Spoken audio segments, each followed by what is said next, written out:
පසළොස්වක පොහොය දිනයයි. මෙම උතුම් පොහොය දිනයේද ලක්වාසී බෞද්ධ ජනයාට වැදගත්කම් රාශියකින් සමන්විත වන පොහොය දිනයක් වෙනවා.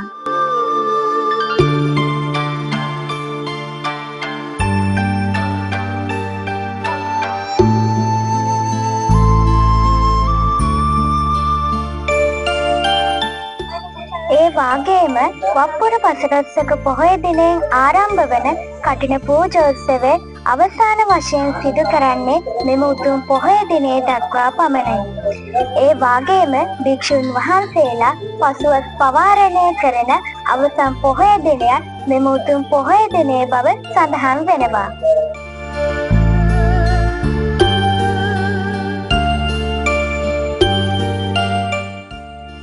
තවද චරත භික්ඛවේ චාරිකං බහුජන හිතාය බහුජන සුඛාය ලෝකානුකම්පාය අත්තා හිතාය සුඛාය දේව මනුස්සානං යන උදාර වාක්‍ය ප්‍රථම රහත් 69 අමතා ධර්ම ප්‍රචාරය ආරම්භ කළේ මේ උතුම් පොහොය දවසේදීය.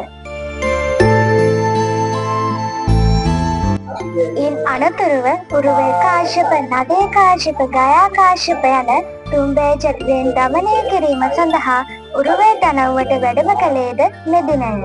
එපමණක් නොව සැරියුත් මහරහතන් වහන්සේගේ මෑණියන් නිසදිටු මතවාදයන් අතහැර තෙරුවන් සරණ යෑම හා සැරියුත් මහරහතන් වහන්සේගේ පරිනිර්වාණයත් අදට යෙදී තිබෙන මේ ඉල්පුර පසළොස්වක පොහෝ දිනය තුළ සිදුවූවක් බව සඳහන් වෙනවා.